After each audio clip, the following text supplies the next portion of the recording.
Voilà, c'est maintenant l'heure de notre journal des sports et on va parler football avec les éliminatoires du Mondial 2022. Et ce soir, on est avec Théa. Bonsoir Théa. Bonsoir Dominique. Après le Sénégal et le Maroc, le Mali est la troisième nation africaine à empocher son billet pour les barrages du mois de mars.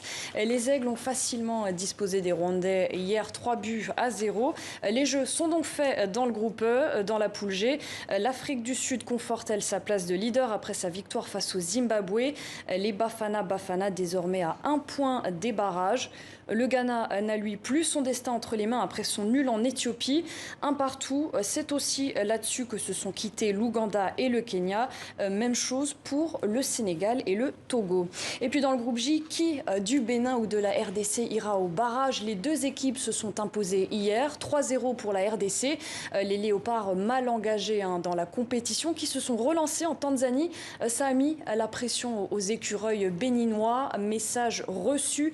Ils n'ont pas flanché hier. Victoire 2-0 chez eux à Cotonou face aux Malgaches. Des buts signés Jodel Dossou et Steve Mounier. Ça a pourtant été tout sauf une promenade de santé. Beaucoup de déchets techniques en première mi-temps. Des Baréas qui leur ont mené la vie dure.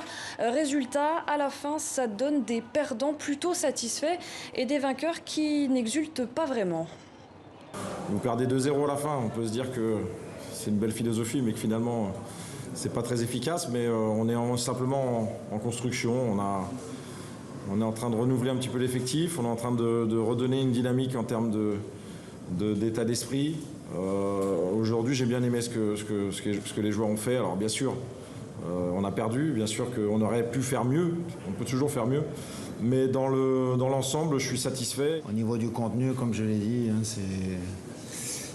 il y a à boire et à manger. On est capable de faire des bonnes choses. Après, on concède aussi une belle occasion en début de match à Madagascar. Voilà, ça aurait pu faire tourner le match. On aurait pu faire la différence et se mettre à l'abri un petit peu avant. On l'a pas fait. Maintenant, il faut regarder devant, quoi. Et voilà, regardez devant justement ce déplacement périlleux ce dimanche à Kinshasa en RDC, une finale avant l'heure. Un nul suffit au Bénin pour poursuivre l'aventure. Les Léopards devront eux en revanche à tout prix s'imposer. Pour poursuivre l'aventure, effectivement. Absolument. Alors, aujourd'hui, il y avait 6 matchs au programme, Théa. Ça donne quoi? Eh bien, ça donne, Dominique, que les champions d'Afrique ont fait le job. Festival offensif des Fennecs cet après-midi. Ils ont écrasé Djibouti 4-0. Les Algériens, désormais seuls aux commandes du groupe A avant un dernier match coup près, ce sera contre le Burkina Faso. Les étalons qui, de leur côté, évitent le pire en arrachant le nul face au Niger. Belle opération, vous le voyez, des Gabonais grâce à leur victoire. Ils conservent une infime chance de se qualifier en barrage.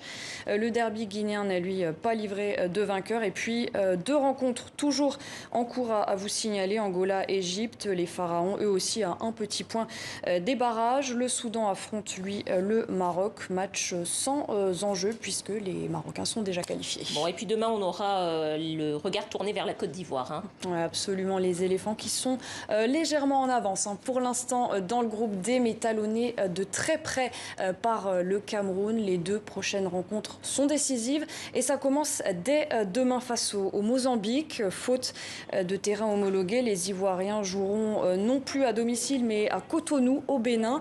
Nos équipes sont allées prendre le pouls hier à l'entraînement avant leur départ. Alors dans quel état d'esprit sont les joueurs? La réponse en images.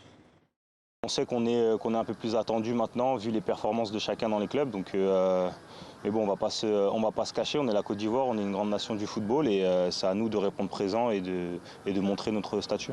Les gros matchs sont toujours des finales pour tout le monde parce que c'est des matchs importants. Mais chaque match est une finale pour nous. Je pense que celui-là d'abord contre le Mozambique, ça va être déjà un match piège. Donc il faudra déjà se sortir de celui-là. Après, je pense qu'on aura le temps d'aller à Yaoundé tranquillement et puis en espérant qu'il fasse un mauvais résultat. Pour nous, ce serait tranquille, on ira là-bas tranquille avec le champagne déjà.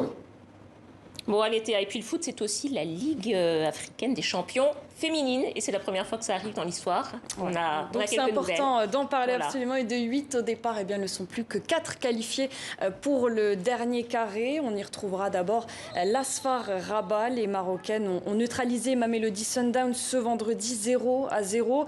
Un score qui fait aussi l'affaire des Sud-Africaines. Depuis le début de la compétition, elles n'ont pas encaissé le moindre but. Elles terminent donc leader de leur groupe avec 7 points. En demi-finale, elles seront opposées aux Équato-Guinéens ghanéennes de Malabo Kings, qualifiées hier à l'issue de leur match nul 1-1 face aux Maliennes de l'AS Mandé. Quant aux Marocaines, elles affronteront Assakas, les Ghanéennes qui avaient fait le plus dur en remportant leurs 2 premiers matchs. Un nul hier face aux Égyptiennes de Wadi Degla leur a donc suffi pour empocher le précieux sésame. Et puis toutes ces rencontres dont je viens de vous parler, eh bien, elles sont prévues pour lundi. Merci beaucoup Théa. À demain. À demain. À demain.